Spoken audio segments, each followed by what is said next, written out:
Baby, I'm sorry. I'm not sorry. Baby, I'm sorry. I'm not sorry.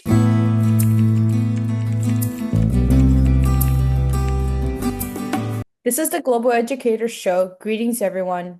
Thank you for tuning in. Welcome to a brand new episode. I'm your host, Baika. We're dedicating this episode to all of the amazing girls, females, mothers, grandmothers. This is called International Women's Day episode. This is a day that's often filled with flowers, hashtags, gifts, and chocolate. But this is not about all of those glamorous things. We're diving way deeper into the burnouts, the problems that females face. And we're going to be looking at the grit and the grace and celebrate how far we have come in this generation to make females feel safe in this world. I just interviewed four people on my TikTok live, and I've seen such a huge difference with the new generation, how they've become way more aware of what feminism is, what equality means.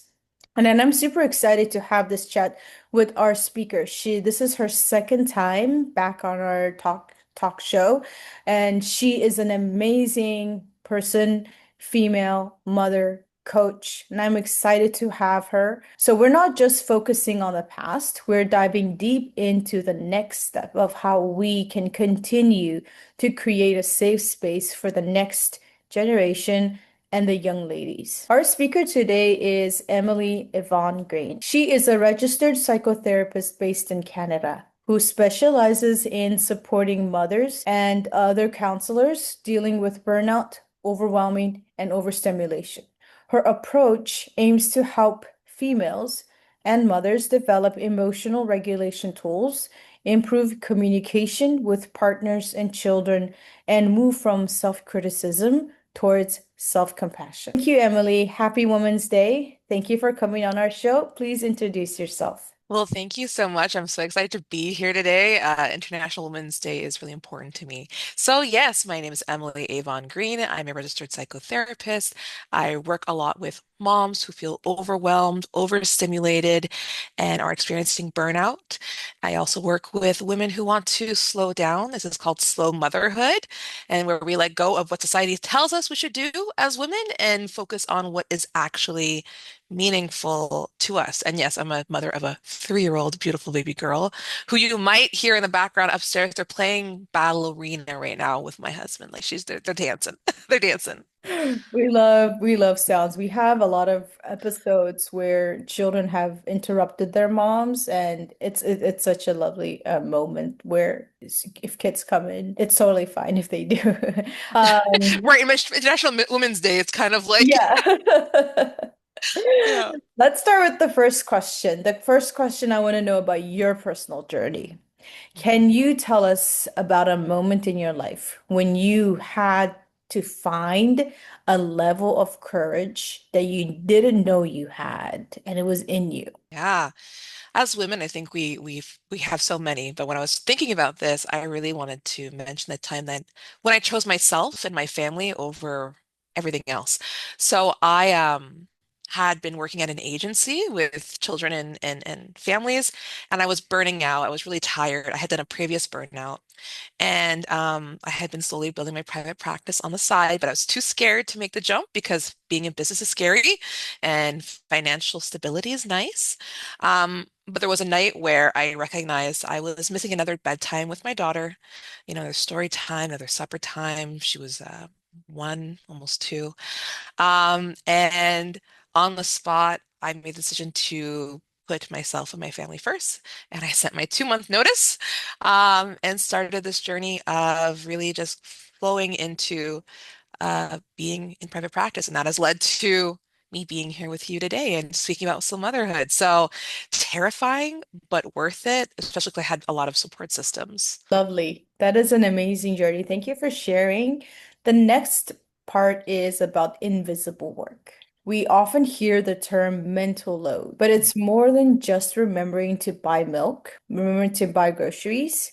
So, how do you define the invisible work that a lot of females do that people never even see? People never get to see. And why is this cognitive load more challenging than physical load? Yeah. No, very important question, right? Because in moms, we often feel like we're the default parent where we're carrying the load of everything, even the responsibility of remembering the chores of our children and our partners. So what happens often, I find, is people will come to the end of the day and they'll be like, I'm so exhausted, but I didn't really do much. And then we kind of sit down and go through all the things that they really did do. And they recognize that maybe they didn't do the laundry, but they're holding the emotional space of the house. They were booking appointments. They were managing feelings. They were doing so much. And as a woman and a mother, I often say that our brains are like Google calendars and websites like in your brain where you like have all these tabs open that are just like overwhelming you because you can't close one. Because what if you close it and you forget? But what happens with the computer when we have too many tabs open? It starts to slow down, right? It starts to fizzle out. Our computer starts freezing, and that's what happens in our brain. So the reason why it's like it's a different than the physical is that we're just carrying it for longer. It's the carrying it for longer, and we've normalized it. So we have a lot of to-do lists, and often the work that we do is not viewed in the same way as maybe working outside of the house, for instance. So let's say you are on postpartum leave, your partner is working, and you feel like you didn't do much during the day because you didn't bring in income. You didn't do the physical work outside of the home, but you did do so much. We just need to bring to light that it's not just it's not just should be assumed that you're going to do it all, right? We have to like let down some of the stuff. So yeah, that's kind of is that kind of answering the question a little bit? Yes, it Yeah, does. Yes, it does. It actually leads to my next question. What awesome. are some loads that us females need to put down? And yes. Yeah, well, we're carrying a lot of different loads. Oftentimes, we carry the load that we have to fix the things in our environment, right? We have to make sure everybody's okay. We have to, because we're the caregivers, right? So we have to care for everyone, and when we do that, we actually don't care for ourselves. So we have to be mindful that, some things people have to do for themselves, and we do not have to take it on.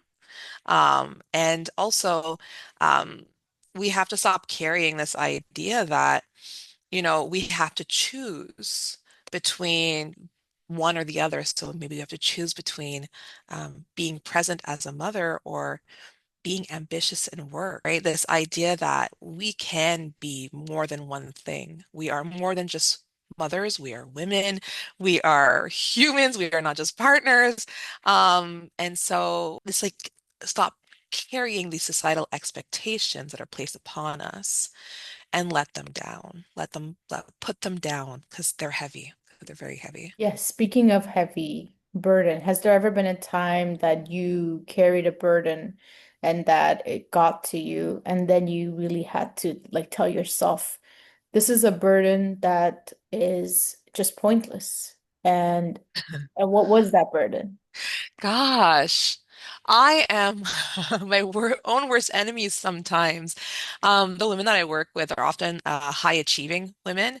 And so we have a tendency to push a lot of expectations upon ourselves, also because we're very good at doing it. Like we'll put a bunch of expectations on ourselves and then we'll just like do it because we're very competent. But just because you're competent doesn't mean that you should put so much on you. So for me, some of the burden was as a therapist, I would place the burden of fixing people, fixing my clients, right? And when you place that burden upon yourself, then everybody that you work with, and that can be in your own life as well, their goods and their bads are attributed to you. And so you don't get to detach, you don't get to breathe. And so when I let go of the fact that I'm not here to fix people, I'm here to support them and give them the tools so that they can lead meaningful lives. Um, that was so, I even saying it, I can feel like it lightens me. And I know a lot of the people who listen to your stuff, Becca, are their teachers. And so, we do our best for our students too.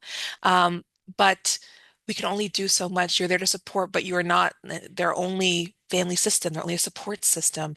We have to support them so that they can find other other things because the world is heavy enough as it is, just as a human being.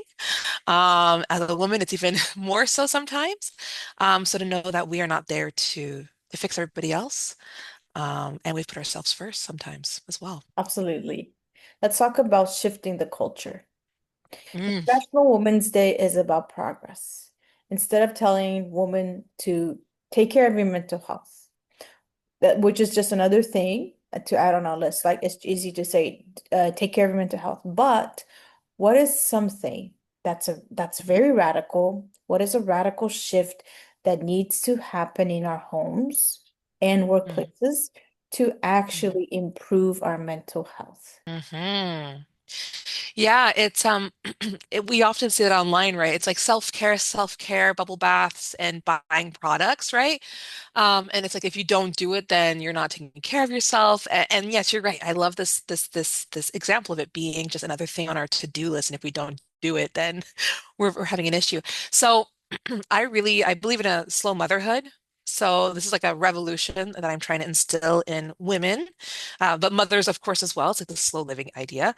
But it's that we need to view the world outside of the way that it's defined by society, right? So what is the point of being in this world? What is the point of work? The work that you do is supposed to fund your life, not be your life, right? It can be important, but it doesn't have to be the only thing. So I think that the more women out there who recognize that the way that society is set up is not ideal for our well-being and not ideal for our children's well-being, we can make slight changes. So in work settings, maybe that's recognizing that, we should take our breaks, right? We should finish on time, and that overworking yourself is not going to lead anywhere except for burnout. Even if you overwork yourself, you're not going to get more money or a promotion generally, and that taking care of you. Because I always say, like, in every instance, you are the asset, you are the tool. If this isn't taken care of, nothing else will be taken care of. And I've been through a burnout. I'm getting emotional thinking about it. I've been through a burnout. So I know that when we are not well, we can't take care of anyone. So that's a revolutionary idea that we are not just cogs in a machine of making society run. We are here to live a life and not only for ourselves, but modeling it for our children. And as teachers too, you model it for your students. And so, yeah, it's recognizing what matters to you, what you value, and prioritizing it ruthlessly. And it's not selfish, it's selfish. I say selfish. Um, yeah, so that's where I'm going with my work is really I want to have a revolution of women who are ready to do something different, and we can because society, how it is set up now, was not like that 30 years ago. And so things can change, and they will, and they change in small communities. So when I started making adjustments, my friends started making adjustments just by virtue of watching me. I make videos sometimes and they might touch the heart of some people. I'm hoping that some people listening today might go and talk to a friend or adjust something at work, and then that will be a domino effect. So that is what I would say. I'm sorry, I'm getting a bit, I'm going through puberty with my voice right now, but I hope you're getting the sense of what I'm saying. I did. And I love your mission. I really love your mantra. When I first saw your introduction, how should I call it? When I first saw your Facebook post and I was like, this is what the world needs more of. And that's like my place here is to give people the voice. And I'm honored to get to know you and to support your mission. And we have a lot of comments. A lot of people are cheering you. Somebody says so true. I feel so validated.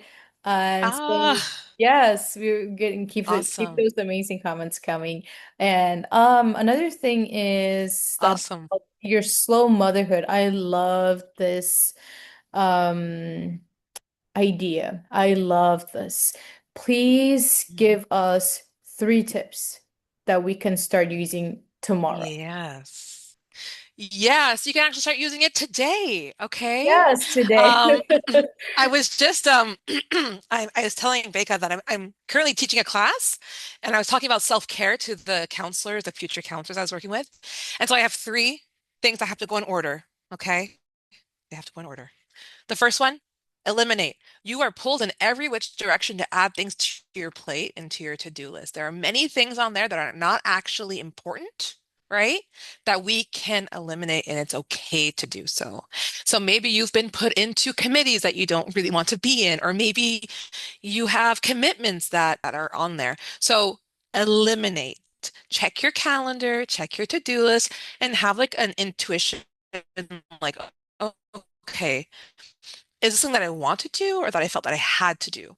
Right? Is it the good girl conditioning coming in, right? The good girl conditioning meaning we grow up being told that we should kind of just people please, right? And be there for everybody else. So eliminate is the first thing. Second thing, I want you to learn the slow yes and the quick no. So as I said, you're now that you've eliminated, we're protecting that calendar, we're protecting that to-do list, okay? And so when somebody comes to you and says like, "Hey, I would love you to be on this committee," and you can either say, if you really know it's not for you, you go, "Oh, thank you so much, but that's I don't have the capacity for that right now." So the quick no, but we never say yes right away to anything. Okay. We say, thanks so much. Let me check with my schedule and I'll get back to you. That way, you have time to reflect if it matches with your values, matches in the season you're in. Because sometimes it can be really cool, but if your kid's going through some difficulties or you're going through some difficulties, or it's February and March and you're exhausted, you can then go back and just say, thanks so much, but I don't have capacity. Or you could say, yeah, that's actually really cool. Like I would love to do it. But it's a slow yes, quick no. And you have to do the movements with it. Okay. So that's really important. And then the last one is one that when I told my friend I was preparing for this, like with this episode today, she was like, you got to tell them about your MVAs. So this is a really big one that I work on. So an MVA is a minimum viable action. So in sometimes in life, things feel so overwhelming that everything seems like a mountain. So my thing that's overwhelming in my home is dishes. I hate dishes. If I could throw out all my dishes and start again every single day, I would do so. And they cause me so much stress. So my minimum viable action, so the minimum that I need to do to feel like better is I make sure I empty my dishwasher and I fill it up. That is it. Sometimes it's not even that. Sometimes it's I organize it into one side of the sink so it feels like it's less overwhelming. My friend, her minimum viable action is she won't fold her kids' clothes. She'll wash them and then she'll put them in a basket. And that's done. And so for her, like that is enough. So making sure that we have things in our difficult seasons that we can go, if I do this, I know it'll have a big impact, but it's not too draining on me. So those are my three things. So maybe you can think of what is something that really stresses you out when you're not feeling well, and what is the minimum that you need to do to help you in that moment. And oftentimes it's something that's visual, something in your visual environment that's like causing a lot of stress. So oftentimes it's dishes, clothes, just things like that. So that would be my three tips to try out. Thank you, Emily. And I will implement them Good. at ASAP. Because And you have to tell me how it goes. I will.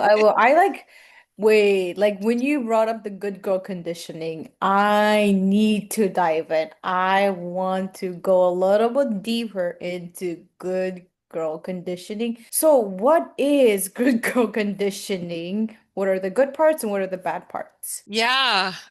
So I'm actually writing a book right now about slow motherhood. And in the first part, I talk about good girl conditioning. And it's this idea that, we're taught, I don't know about you, but I was taught like, we smile, we don't make too much issues. The boys are the disturbance in the classroom. We are not. One thing you'll notice about this is there's like in Canada and the US at any rate, the diagnosis for ADHD in adult women and adult millennials has gone up. So a lot of women are noticing that they had ADHD, maybe as a terms of like what's bad about that is we have a tendency of not wanting to rock the boat, right? We don't want to rock the boat. We don't want to cause issues. And we are taught a bit how to be in relationships by what we see from our parents and how to, and so that would be like sometimes the good girl conditioning makes it that you can't be your authentic up. It was kind of like, oh, like, stop being so loud. It was like kind of beaten out of me. And so when I was young, I was always too loud and too opinionated.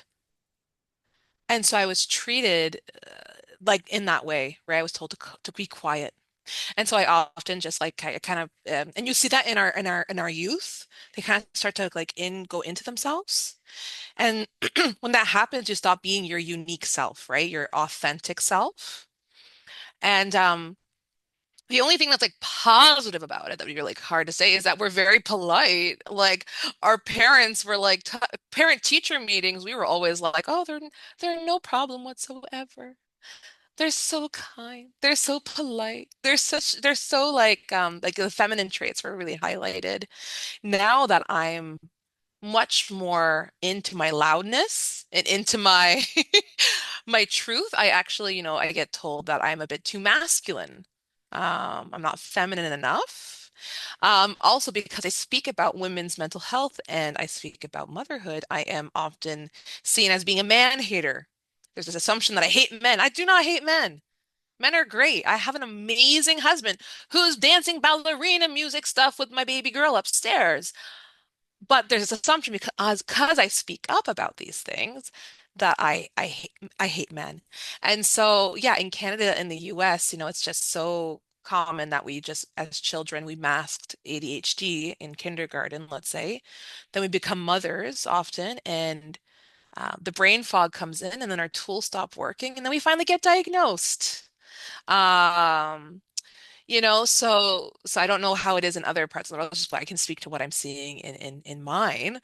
Um, but yeah, the good girl conditioning is just so destructive too, because it makes it so that we don't want to speak up in our relationships when things are not going well, speak up to injustice, right, towards women. And when we do, we're seen as like radical feminists with shaved heads and burning bras. And really we're like, hey, let us choose what to do with our bodies, like basic.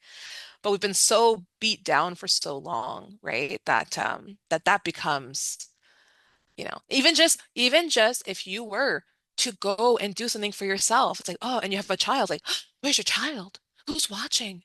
Who's as if you can't just be a human being, you have to be a selfless mother. Yeah. So those are like a lot of the things. Thank you. I do want to talk about feminism a little bit, but we have a question in the comments. Somebody said, Yeah. hi, Miss Emily. Do you have any tips on how to retain one's individuality even after becoming a mother? My sister is a working mom, and when she gave birth to her kids, she said she barely has time for self-care, let alone her hobbies. And she said that she thinks she will only have time to pick up painting again, which used to be her hobby when the When the kids kids are older and she or even when she retires. retires. So common. I actually, I'll have to share with you later. You can share with everybody else. I have a video about finding yourself and your identity in motherhood, so I can share that as well later on. It's extremely common because the selfless mother, right, is what we're taught to be, put everybody else first. So what happens is there's a couple of things. Like if you have a partner, it's ensuring that your partner is just as involved as you. I love the tag in, tag out method, which is like when you're at your wit's end, you tag in, tag out. But it's also like sometimes we say we can't find time for self-care or hobbies. And if you look for time, you'll never find it. You have to make the time, and it's actually very important. So it's recognizing that your well-being and your hobbies are important and showing your children that you are doing this is important too because they see that taking care of themselves is more important than being at the mercy of other people. And if they become parents themselves, they will also have seen like, oh, they won't have the, oh, my mom always did everything for me. And children could tell when you're just like, you don't like your life almost. So the big thing millennials heard growing up was, I sacrificed for you. I had no friends because like I was supporting you. And just to be like, you're the center of my world, but your child should not be the center of your world. Because when they move away eventually, it's like sometimes what happens is you're like, who am I if not a mother? So making time, having mom friends, you know, and building in those times. But yeah, it's a common thing that I hear where it's like, I'll only be able to have hobbies once my kids start school. I'll only be able to have hobbies once I retire. And so it's just being like, where's that messaging coming from? Is it true? Are there ways that you can do it? Is there a evening that you can take off? Is there weekends you can do?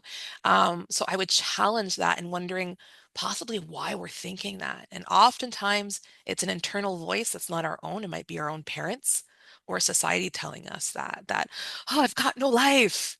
So I had no life. And now like last night, my daughter went to bed and then I went to go see my husband's here. I went to go see a friend at her house and we ate snacks and talked. It doesn't have to be huge. Sometimes we have crochet nights.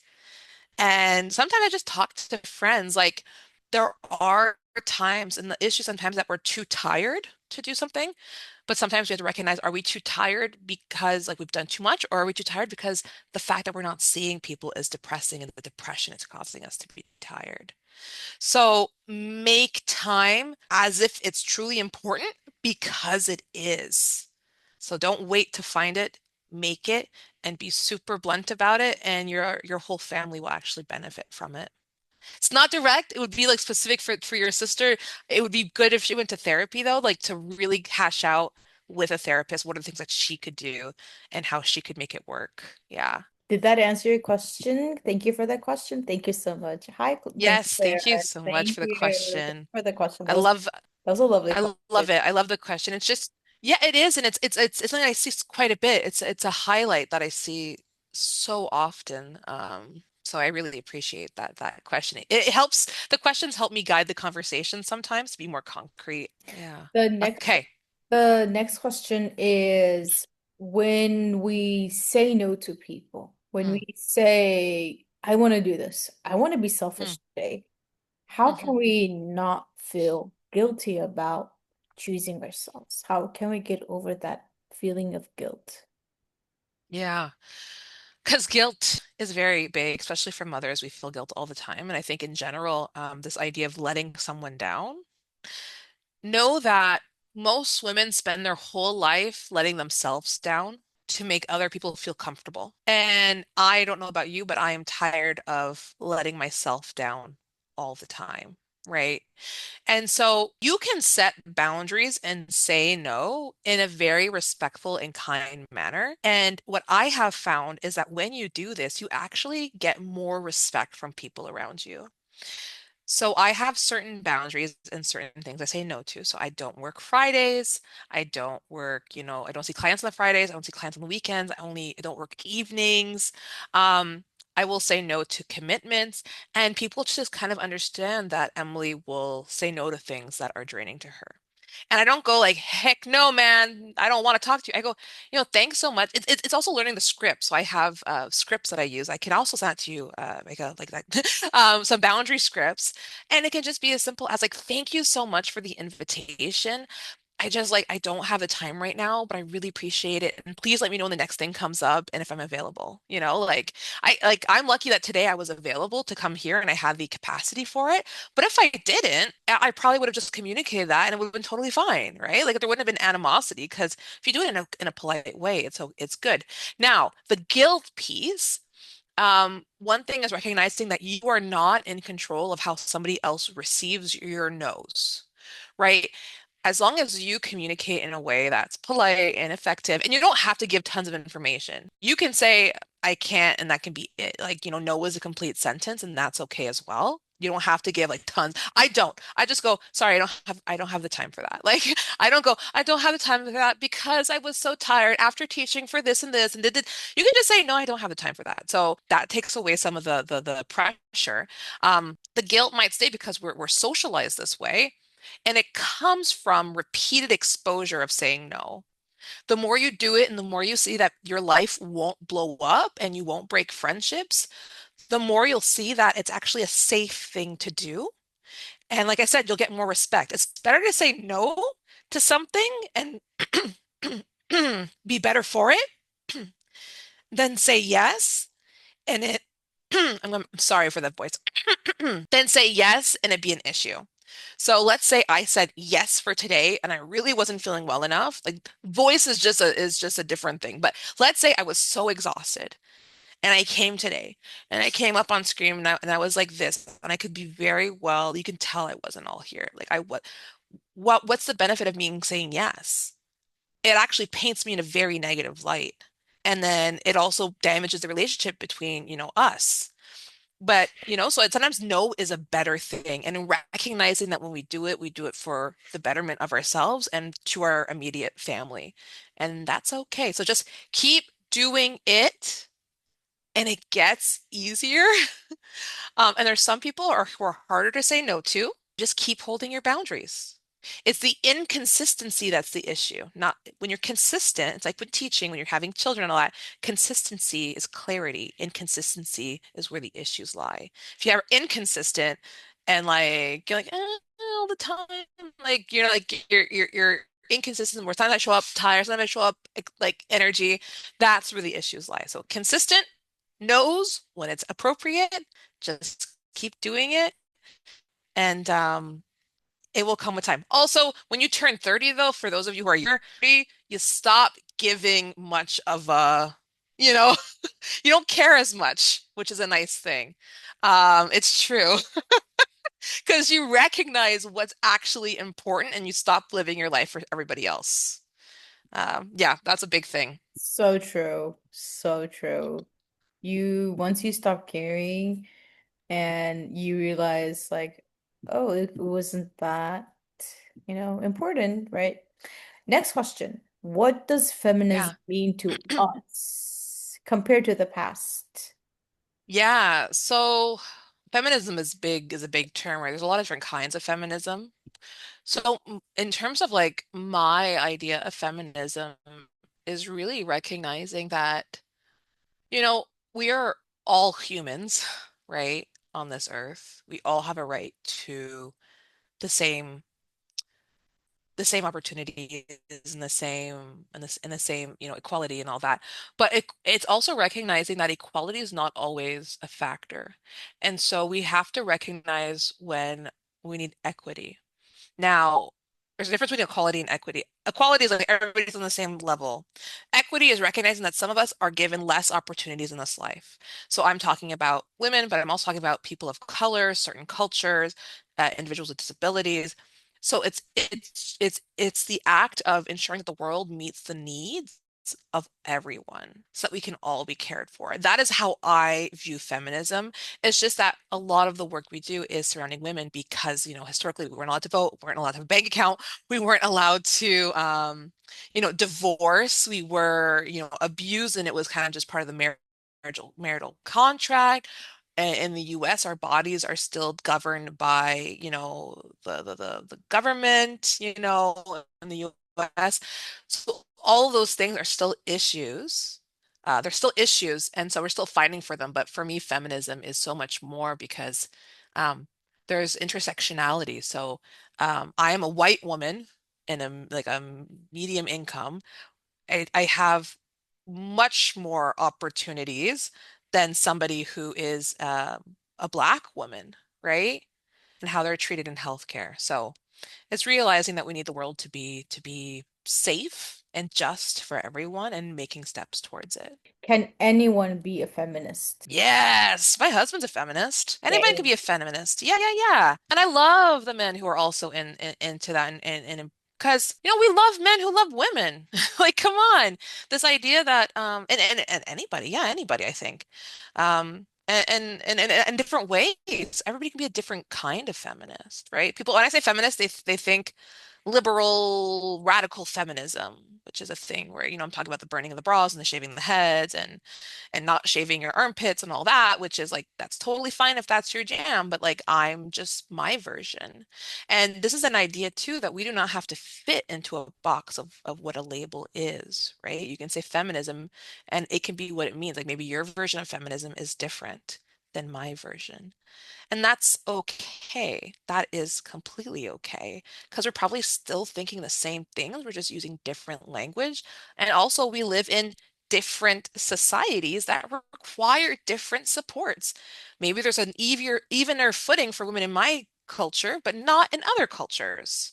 So yeah, it can be individual, but yeah, anybody can be feminist. We need loud. Hopefully, I didn't lose you all again. So, Emily, Okay.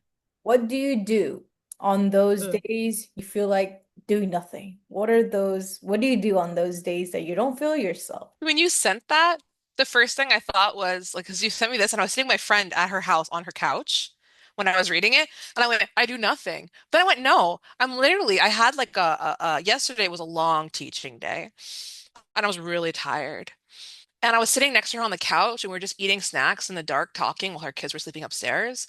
And I was like, oh, I just do nothing. And I turned to her, I go, no, I'm literally sitting next to my friend right now. I'm literally, and so for me, it's like sometimes it's hard, when you're feeling like really bad, you're like, I don't want to see anybody, I don't want to maybe, and that's reading a book, whatever. Um, for me, it's meeting those people that are friends that I can just let myself into their house kind of thing. I just get my own water where you can just be in your pajamas with no bra and it's just totally fine, right? That comfortable. And for me, like that's a part of women need to have more women in their lives.